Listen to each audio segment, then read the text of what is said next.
ನಮಸ್ಕಾರ, ಎಲ್ಲರಿಗೂ ಸ್ವಾಗತ. ಡಾನ್ ಮಿಗ್ವೆಲ್ ರೂಯಿಸ್ ಅವರ ದ 4 ಅಗ್ರಿಮೆಂಟ್ಸ್ ಅಥವಾ 4 ಒಪ್ಪಂದಗಳು. ಬಹುಶಃ ಎಲ್ಲರೂ ಕೇಳಿರ್ತಾರೆ ಈ ಪುಸ್ತಕದ ಬಗ್ಗೆ. ಹೌದು, ಖಂಡಿತ. ಸೆಲ್ಫ್ ಹೆಲ್ಪ್ ಪುಸ್ತಕಗಳಲ್ಲಿ ಇದನ್ನು ಮಾಡರ್ನ್ ಕ್ಲಾಸಿಕ್ ಅಂತಾನೆ ಹೇಳಬಹುದು. ವೈಯಕ್ತಿಕ ಸ್ವಾತಂತ್ರ್ಯ, ಸಂತೋಷ, ಇದಕ್ಕಾಗಿ ಇದು 4 ಸರಳ ನಿಯಮಗಳನ್ನೇ ಹೇಳುತ್ತೆ. ತುಂಬಾ ಸರಳ, ಆದರೆ ಅಷ್ಟೇ ಶಕ್ತಿಯುತ. ಎಕ್ಸಾಕ್ಟ್ಲಿ. ಇವತ್ತು ನಾವು ಈ ಪುಸ್ತಕದ ಆಳ ಕೇಳಿಯೋಣ. ಇದಕ್ಕಾಗಿ ನಾವು ಸೈಕಾಲಜಿ ಟುಡೇ ಲೇಖನ, ಜೊಜಾನಾ ಮಾರಿ ಕೋಸ್ಟಿಕೋವಾ ಅವರ ಒಂದು ಸಂಶೋಧನಾ ಪ್ರಬಂಧ, ಬ್ರೈನ್ಸ್ ಮ್ಯಾಗಝೀನ್ ನಂತಹ ಕೆಲವು ಪ್ರಕಟಣೆಗಳು ಮತ್ತೆ ಪುಸ್ತಕದ ಸಾರಾಂಶಗಳನ್ನ ನೋಡಿದ್ದೇವೆ. ಹೌದು. ನಮ್ಮ ಇವತ್ತಿನ ಉದ್ದೇಶ ಏನು ಅಂದ್ರೆ, ಈ ಪುಸ್ತಕವನ್ನ ಪ್ರಾಚೀನ ಟೋಲ್ಟೆಕ್ ಜ್ಞಾನ ಅಂತ ಹೇಳ್ತಾರಲ್ಲ, ಅದು ನಿಜವೇ? ಈ ಒಪ್ಪಂದಗಳು ಯಾಕೆ ಇಷ್ಟೊಂದು ಪರಿಣಾಮಕಾರಿ? ಇದರ ಹಿಂದೆ ಮನೋವಿಜ್ಞಾನದ ಪಾತ್ರವೇನಾದ್ರೂ ಇದೆಯಾ? ಕರೆಕ್ಟ್. ಬನ್ನಿ ಇದನ್ನೆಲ್ಲ ಒಂದೊಂದಾಗಿ ನೋಡೋಣ. ಖಂಡಿತ. ಸರಿ, ಹಾಗಾದ್ರೆ ಮೊದಲಿಗೆ ಈ 4 ಒಪ್ಪಂದಗಳು ಯಾವುವು ಅಂತ ಶುರು ಮಾಡೋಣ. ಇವು ಕೇಳಲಿಕ್ಕೆ ತುಂಬಾ ಸರಳ ಅನ್ಸಿದ್ರೂ ಆಚರಣೆಗೆ ತರೋದು ಅಷ್ಟು ಸುಲಭವಲ್ಲ ಅಲ್ವಾ? ಖಂಡಿತ ಸುಲಭವಲ್ಲ. ಮೊದಲನೆಯದು, ನಿಮ್ಮ ಮಾತಿನಲ್ಲಿ ನಿಷ್ಕಳಂಕರಾಗಿರಿ. ಅಂದ್ರೆ ಬಿ ಇಂಪ್ಯಾಕಬಲ್ ವಿತ್ ಯೋರ್ ವರ್ಡ್. ನಿಷ್ಕಳಂಕ ಅಂದ್ರೆ ಪಾಪರಹಿತ ಅನ್ನೋ ಅರ್ಥದಲ್ಲಿನ? ಹೌದು. ಇಲ್ಲಿ ಪಾಪ ಅಂದ್ರೆ ನಿಮಗೆ ಅಥವಾ ಬೇರೆಯವರಿಗೆ ನೋವುಂಟು ಮಾಡುವುದು. ಬೇಸಿಕಲಿ ನಿಮ್ಮ ಮಾತುಗಳಲ್ಲಿ ಸತ್ಯ ಇರ್ಲಿ, ಪ್ರಾಮಾಣಿಕತೆ ಇರ್ಲಿ, ನಿಮ್ಮ ಮಾತಿನ ಶಕ್ತಿಯನ್ನ ನಿಮ್ಗೆ ವಿರುದ್ಧವಾಗಿ ಬಳಸಬೇಡಿ. ನಿಮಗೆ ವಿರುದ್ಧವಾಗಿ ಅಂದ್ರೆ ಸ್ವಯಂ ಟೀಕೆ ಮಾಡ್ಕೊಳ್ಳೋದಾ? ನಿಖರವಾಗಿ. ಸ್ವಯಂ ಟೀಕೆ, ಚಾಡಿ ಹೇಳೋದು, ಸುಳ್ಳು ಹೇಳೋದು, ಬೇರೆಯವರನ್ನು ನಿಂದಿಸೋದು, ಇವೆಲ್ಲವೂ ಮಾತಿನ ದುರ್ಬಳಕೆ. ರೂಯಿಸ್ ಹೇಳೋ ಪ್ರಕಾರ ಮಾತು ಒಂದು ಮಂತ್ರದ ಹಾಗೆ. ಅದಕ್ಕೆ ಸೃಷ್ಟಿಸುವ ಶಕ್ತಿಯೂ ಇದೆ, ನಾಶ ಮಾಡುವ ಶಕ್ತಿಯೂ ಇದೆ. ಹೌದು.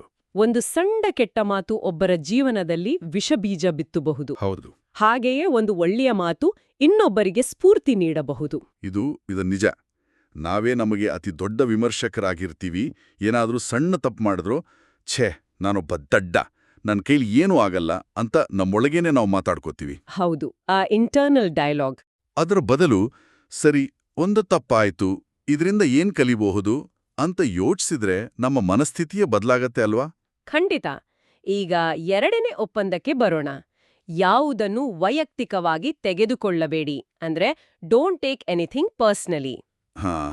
ಇದು ಕೇಳೋಕ್ ಸುಲಭ, ಆದ್ರೆ ಪಾಲಿಸೋದು ಬಹಳ ಕಷ್ಟ. ಹೌದು, ಇದೇ ನನಗೆ ತುಂಬಾ ಕಷ್ಟ ಅನಿಸೋದು ಅಂತ ತುಂಬಾ ಜನ ಹೇಳ್ತಾರೆ. ಯಾರಾದ್ರೂ ನಮ್ಮನ್ನ ಟೀಕಿಸಿದಾಗ ಅಥವಾ ನಮ್ಮ ಬಗ್ಗೆ ಕೆಟ್ಟದಾಗಿ ಮಾತಾಡಿದಾಗ ಅದನ್ನ ವೈಯಕ್ತಿಕವಾಗಿ ತಗೊಳ್ಳದೇ ಇರೋದು ಹೇಗ್ ಸಾಧ್ಯ? ನಮ್ಮ ಈಗೋ ಅಡ್ಡ ಬರುತ್ತಲ್ವೇ? ಖಂಡಿತ ಬರುತ್ತೆ. ಆದ್ರೆ ರೂಯಿಸ್ ಹೇಳೋದೇನಂದ್ರೆ, ಬೇರೆಯವರು ಹೇಳೋ ಮಾತುಗಳು ಅಥವಾ ಮಾಡೋ ಕೆಲ್ಸಗಳು ನಿಮ್ಮ ಬಗ್ಗೆ ಅಲ್ಲ, ಅದು ಅವರ ಬಗ್ಗೆ. ಅದು ಅವರ ನಂಬಿಕೆಗಳು, ಅವರ ಭಾವನೆಗಳು, ಅವರದೇ ಪ್ರಪಂಚದ ಪ್ರತಿಬಿಂಬ. ಅವರು ನಿಂಗೆ ನೀವು ಹೀಗೆ ಅಂದಾಗ ಅವರು ತಮ್ಮದೇ ಆದ ಕನ್ನಡಿಯಲ್ಲಿ ನಿಮ್ಮನ್ನ ನೋಡಿ ಮಾತಾಡ್ತಿರ್ತಾರೆ. ಇದಕ್ಕೊಂದು ಉದಾಹರಣೆ ಕೊಡ್ಬೋದಾ? ಖಂಡಿತ. ಕಚೇರಿಯಲ್ಲಿ ನಿಮ್ಮ ಮ್ಯಾನೇಜರ್ ಬಂದು ನಿಮ್ಮ ಕೆಲ್ಸದ ಬಗ್ಗೆ ಕೂಗಾಡ್ತಾರೆ ಅಂದ್ಕೊಳ್ಳಿ. ತಕ್ಷಣ ನಮ್ಗೆ ಅನ್ಸದು, ನಾನೇನೋ ದೊಡ್ಡ ತಪ್ಪು ಮಾಡದೆ, ನನ್ನ ಕೆಲ್ಸ ಸರಿ ಇಲ್ಲ ಅಂತ. ಹೌದು, ಸಹಜವಾಗಿ ಹಾಗೆ ಅನ್ಸುತ್ತೆ. ಆದ್ರೆ ಈ ಒಪ್ಪಂದದ ಪ್ರಕಾರ ಯೋಚಿಸಿದ್ರೆ, ಬಹುಶಃ ಆ ಮ್ಯಾನೇಜರ್ಗೆ ಮನೆಯಲ್ಲೇ ಏನೋ ಸಮಸ್ಯೆಯಾಗಿರಬಹುದು, ಅಥವಾ ಅವರಿಗೆ ಮೇಲಧಿಕಾರಿಗಳಿಂದ ಒತ್ತಡ ಇರಬಹುದು. ಅವರ ಕೋಪಕ್ಕೆ ಕಾರಣ ಅವರೇ ಹೊರತು ನೀವಲ್ಲ. ಇದನ್ನ ಅರ್ಥ ಮಾಡ್ಕೊಂಡಾಗ ನಾವು ಅನಗತ್ಯ ನೋವಿನಿಂದ ಪಾರಾಗಬಹುದು. ಅವರ ಕೋಪವನ್ನ ನಾವೇಕೆ ನಮ್ಮ ತಲೆಗೆ ಹಾಕ್ಕೋಬೇಕು? ಇದು ಮನಸ್ಸಿನ ಶಾಂತಿಗೆ ಬಹಳ ಮುಖ್ಯ ಅನ್ಸುತ್ತೆ. ನಾವು ಎಲ್ಲರನ್ನೂ ಸಂತೋಷಪಡಿಸಲು ಸಾಧ್ಯವಿಲ್ಲ. ಈಗ ಮೂರನೇದು, ಊಹೆಗಳನ್ನ ಮಾರ್ಬೇಡಿ. Don't make assumptions. ನಮ್ಮ ಜೀವನದ ಬಹುತೇಕ ಸಮಸ್ಯೆಗಳು, ಜಗಳಗಳು, ತಪ್ಪು ತಿಳುವಳಿಕೆಗಳಿಗೆಲ್ಲ ಇದೇ ಮೂಲ ಕಾರಣ. ಹೌದು. ನಾವು ಇನ್ನೊಬ್ಬರ ಮನಸ್ಸನ್ನ ಓದಲು ಪ್ರಯತ್ನಿಸ್ತೀವಿ. ಅವರು ಯಾಕೆ ಹಾಗೆ ಮಾಡಿದ್ರು, ಯಾಕೆ ಹೀಗೆ ಹೇಳಿದ್ರು ಅಂತ ನಾವೇ ಒಂದು ಕತೆ ಕಟ್ಬಿಡ್ತೀವಿ. ಹೌದು, ವಿಶೇಷವಾಗಿ ಸಂಬಂಧಗಳಲ್ಲಿ. ನಮ್ಮ ಸ್ನೇಹಿತರು ಅಥವಾ ಸಂಗಾತಿ ನಮ್ಮ ಫೋನ್ ಕರೆಗೆ ಉತ್ತರ ಕೊಡ್ದಿದ್ರೆ ತಕ್ಷಣ ಅವರು ನನ್ನನ್ನು ಇಗ್ನೋರ್ ಮಾಡ್ತಿದ್ದಾರೆ, ಅವರಿಗೆ ನನ್ನ ಮೇಲೆ ಪ್ರೀತಿ ಇಲ್ಲ ಅಂತ ಊಹೆ ಮಾಡ್ಕೋತೀವಿ. ಕರೆಕ್ಟ್. ಆದ್ರೆ ನಿಜವಾದ ಕಾರಣ ಅವರು ಮೀಟಿಂಗಲ್ಲಿರ್ಬೋದು ಅಥವಾ ಅವರ ಫೋನ್ ಸೈಲೆಂಟ್ ಇರ್ಬೋದು. ಈ ಒಂದು ಸಣ್ಣ ಊಹೆ ವಾರಗಟ್ಲೆ ಮನಸ್ತಾಪಕ್ಕೆ ಕಾರಣವಾಗ್ಬೋದು. ನಿಜ. ಅದಕ್ಕೆ ರೂಯಿಸ್ ಹೇಳೋದು, ನಿಮ್ಗೇನಾದ್ರೂ ಅನುಮಾನ ಇದ್ರೆ ಧೈರ್ಯವಾಗಿ ಕೇಳಿ, ಸಂವಹನ ಸ್ಪಷ್ಟವಾಗಿರ್ಲಿ, ಪ್ರಶ್ನೆಗಳನ್ನ ಕೇಳಕ್ಕೆ ಹಿಂಜರಿಬೇಡಿ. ಉತ್ತರ ಸಿಕ್ಕಾಗ ಊಹೆಗಳಿಗೆ ಜಾಗವೇ ಇರೋದಿಲ್ಲ. ಸರಿ, ಈಗ ಕೊನೆಯ ಮತ್ತು 4ನೇ ಒಪ್ಪಂದ. ಯಾವಾಗ್ಲೂ ನಿಮ್ಮ ಅತ್ಯುತ್ತಮವಾದುದನ್ನು ಮಾಡಿ. Always do your best. ಇಲ್ಲಿ ಒಂದು ಸೂಕ್ಷ್ಮವಾದ ಅಂಶವಿದೆ. ನಿಮ್ಮ ಅತ್ಯುತ್ತಮ ಅನ್ನೋದು ಸ್ಥಿರವಾಗಿರೋದಿಲ್ಲ, ಅದು ಪ್ರತಿ ಕ್ಷಣವೂ ಬದಲಾಗ್ತಿರುತ್ತೆ. ಅಂದ್ರೆ ನೀವು ಬೆಳಗ್ಗೆ ತುಂಬಾ ಶಕ್ತಿಯುತವಾಗಿ ಆರೋಗ್ಯವಾಗಿದ್ದಾಗ ನಿಮ್ಮ ಅತ್ಯುತ್ತಮ ಬೇರೆ ಇರುತ್ತೆ. ಅದೇ ಸಂಜೆ ನೀವು ದಣಿದಿರುವಾಗ ಅಥವಾ ಅನಾರೋಗ್ಯದಿಂದ ಬಳಲ್ತಿರುವಾಗ ನಿಮ್ಮ ಅತ್ಯುತ್ತಮ ಬೇರೆ ಇರುತ್ತೆ. ಓ ಸರಿ ಸರಿ. ಈ ಒಪ್ಪಂದ ಹೇಳೋದು ಪರ್ಫೆಕ್ಷನಿಸಂ ಬಗ್ಗೆ ಅಲ್ಲ, ಬದಲಾಗಿ ಯಾವುದೇ ಸಂದರ್ಭದಲ್ಲಾದ್ರೂ ನಿಮ್ಮ ಅಂದಿನ ಸಾಮರ್ಥ್ಯಕ್ಕೆ ತಕ್ಕಂತೆ ಪ್ರಾಮಾಣಿಕ ಪ್ರಯತ್ನ ಮಾಡಿ. ಇದು ತುಂಬಾ ಮುಖ್ಯ. ಇಲ್ಲದಿದ್ರೆ ನಾವು ಆಲ್ವೇಸ್ ಡೂ ಯೋರ್ ಬೆಸ್ಟ್ ಅನ್ನೋದನ್ನ ತಪ್ಪಾಗಿ ಅರ್ಥ ಮಾಡ್ಕೊಂಡು ಹುಷಾರಿಲ್ಲ ಅಂದ್ರೂ ಶಕ್ತಿ ಮೀರಿ ಕೆಲ್ಸ ಮಾಡಿ ಬರ್ನೌಟ್ ಆಗ್ಬಿಡ್ತೀವಿ. ಎಕ್ಸಾಕ್ಟ್ಲಿ. ಅಂದ್ರೆ ನಮ್ಮ ಇಂದಿನ ಶಕ್ತಿ ಇಷ್ಟೇ, ಇದಕ್ಕೆ ತಕ್ಕಂತೆ ನಾನು ಪ್ರಾಮಾಣಿಕವಾಗಿ ಕೆಲಸ ಮಾಡಿದ್ದೇನೆ ಅನ್ನೋ ತೃಪ್ತಿ ಇರಬೇಕು. ನಿಖರವಾಗಿ. ನೀವು ನಿಮ್ಮ ಅತ್ಯುತ್ತಮವಾದುದನ್ನು ಮಾಡಿದಾಗ ನಿಮಗೆ ಸ್ವಯಂ ಟೀಕೆ ಮಾಡ್ಕೊಳ್ಳೋಕೆ ಅಥವಾ ವಿಷಾದ ಪಡೋಕೆ ಅವಕಾಶವೇ ಇರೋದಿಲ್ಲ. ನೀವು ನಿಮ್ಮ ಬಗ್ಗೆ ಹೆಮ್ಮೆ ಪಡ್ತೀರಿ. ಈ 4 ಒಪ್ಪಂದಗಳು ಒಂದಕ್ಕೊಂದು ಬೆಸೆದುಕೊಂಡಿವೆ. ಹೌದು. ನಿಮ್ಮ ಮಾತಿನಲ್ಲಿ ನಿಷ್ಕಳಂಕರಾಗಿದ್ರೆ, ಬೇರೆಯವರ ಬಗ್ಗೆ ಊಹೆ ಮಾಡಲ್ಲ, ಯಾವುದನ್ನೂ ವೈಯಕ್ತಿಕವಾಗಿ ತಗೊಳ್ಳದಿದ್ರೆ, ನಿಮ್ಮ ಅತ್ಯುತ್ತಮವಾದದನ್ನು ಮಾಡೋಕೆ ಭಯ ಇರೋದಿಲ್ಲ. ಓಕೆ, ಈ 4 ನಿಯಮಗಳು ಸ್ಪಷ್ಟವಾದವು. ಇವು ಯಾಕೆ ಇಷ್ಟು ಪರಿಣಾಮಕಾರಿ ಅನ್ನೋದನ್ನ ಮುಂದೆ ನೋಡೋಣ. ಆದರೆ ನನ್ನನ್ನ ಬಹಳ ದಿನಗಳಿಂದ ಕಾಡ್ತಿರುವ ಪ್ರಶ್ನೆಯೆಂದ್ರೆ, ಈ ಪುಸ್ತಕವನ್ನು ಪ್ರಾಚೀನ ಟೋಲ್ಟೆಕ್ ಜ್ಞಾನ ಎಂದು ಕರೆಯುತ್ತಾರೆ. ಇದರ ಹಿನ್ನೆಲೆ ಏನು? ಇದು ನಿಜವಾಗಿಯೂ ಸಾವಿರಾರು ವರ್ಷಗಳ ಹಿಂದಿನ ಜ್ಞಾನವೇ? ಇಲ್ಲೇ ನೋಡಿ, ನಮ್ಮ ಚರ್ಚೆ ಒಂದು ರೋಚಕ ತಿರುವು ತೆಗೆದುಕೊಳ್ಳುತ್ತೆ. ಜೊಜಾನಾ ಮಾರಿ ಕೊಸ್ಟಿಕೋವಾ ಅವರ ಸಂಶೋಧನಾ ಪ್ರಬಂಧ ಈ ವಿಷಯದ ಮೇಲೆ ಬೆಳಕು ಚೆಲ್ಲುತ್ತೆ. ಅವರ ಪ್ರಕಾರ ಇಂದು ನಾವು ಟೋಲ್ಟೆಕ್ ಆಧ್ಯಾತ್ಮಿಕತೆ ಅಂತ ಏನು ಕರಿತಿದ್ದೇವೆಯೋ ಅದು 1000 ವರ್ಷಗಳ ಹಿಂದೆ ಮಧ್ಯ ಮೆಕ್ಸಿಕೋದಲ್ಲಿ ಇದ್ದ ಐತಿಹಾಸಿಕ ಟೋಲ್ಟೆಕ್ ಸಂಸ್ಕೃತಿಯಿಂದ ನೇರವಾಗಿ ಬಂದಿದ್ದಲ್ಲ. ಇದೇ ವಿಷಯ ನನಗೆ ತುಂಬಾ ಆಶ್ಚರ್ಯ ತಂದಿದ್ದು. ನಾವೆಲ್ಲ ಇದನ್ನ ಸಾವಿರಾರು ವರ್ಷಗಳ ಹಿಂದಿನ ಜ್ಞಾನ ಅಂದ್ಕೊಂಡಿದ್ದೀವಿ. ಆದರೆ ನಿಮ್ಮ ಮೂಲಗಳ ಪ್ರಕಾರ ಕಥೆಯೇ ಬೇರೆ ಇದೆ. ಹಾಗಾದರೆ ಇದರ ಮೂಲ ಏನು? ಆಕ್ಚುಲಿ ಈ ಆಧುನಿಕ ಚಳುವಳಿಯನ್ನು ಹೆಚ್ಚಾಗಿ ಜನಪ್ರಿಯಗೊಳಿಸಿದವರು ಕಾರ್ಲೋಸ್ ಕ್ಯಾಸ್ಟನೇಡಾ ಎಂಬ ಮಾನವಶಾಸ್ತ್ರಜ್ಞ ಮತ್ತು ಲೇಖಕ. ಅವರು 1960-70ರ ದಶಕದಲ್ಲಿ ತುಂಬಾ ಪ್ರಸಿದ್ಧರಾಗಿದ್ರು.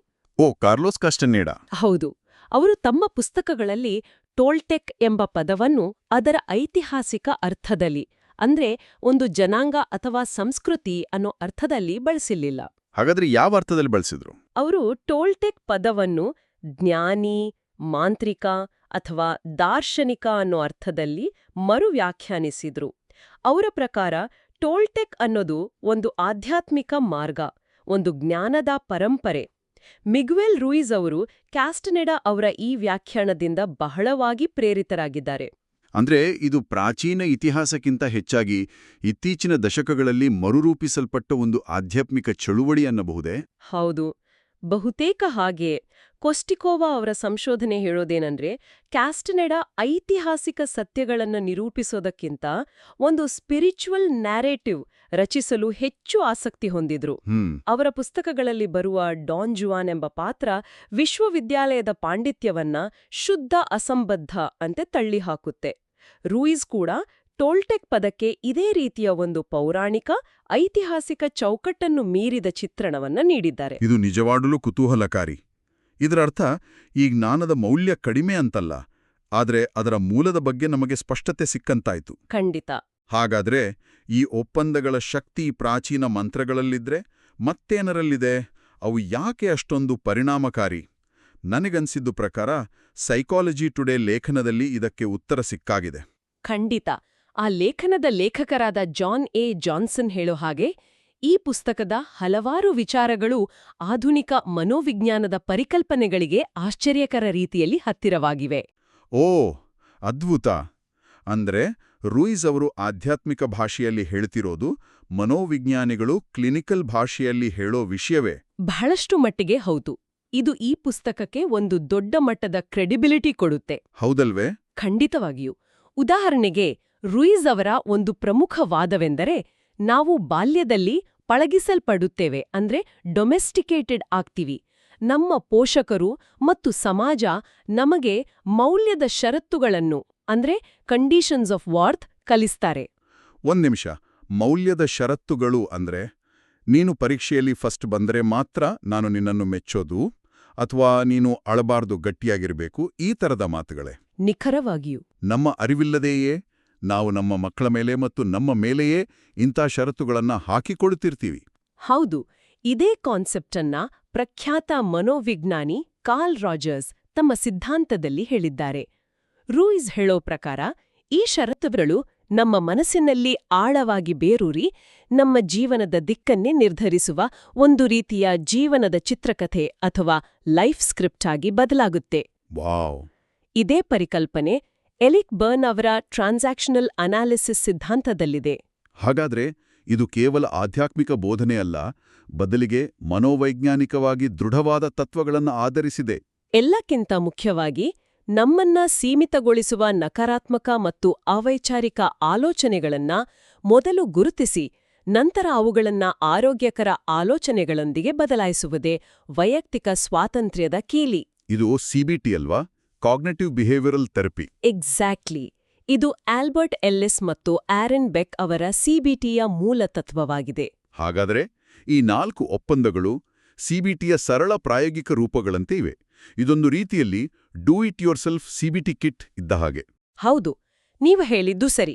ಮೊದಲನೇ ಒಪ್ಪಂದ ನಿಮ್ಮ ಮಾತಿನಲ್ಲಿ ನಿಷ್ಕಳಂಕರಾಗಿರಿ ಅನ್ನೋದು ನಮ್ಮ ನೆಗೆಟಿವ್ ಸೆಲ್ಫ್ ಟಾಕ್ ಅನ್ನ ಗುರುತಿಸಿ ಅದನ್ನ ಬದಲಾಯಿಸೋ ಸಿಬಿಟಿ ತಂತ್ರದಂತಿದೆ.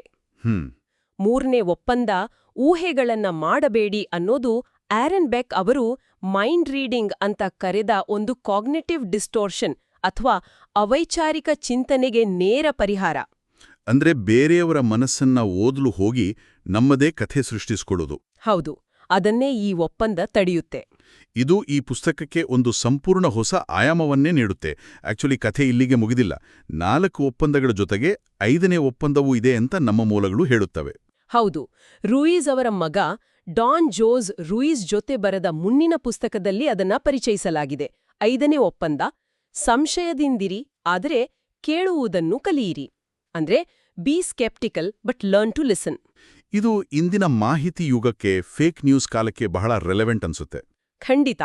ಇದರರ್ಥ ನೀವು ಕೇಳೋ ಎಲ್ಲವನ್ನೂ ಕುರುಡಾಗಿ ನಂಬಬೇಡಿ, ಪ್ರಶ್ನಿಸಿ. ನಿಮ್ಮ ಸ್ವಂತ ನಂಬಿಕೆಗಳನ್ನೂ ಸಹ ಪ್ರಶ್ನಿಸಿ. ಆದ್ರೆ ಕೇವಲ ವಿರೋಧಿಸೋದಕ್ಕಾಗಿ ಸಂಶಯ ಪಡಬೇಡಿ.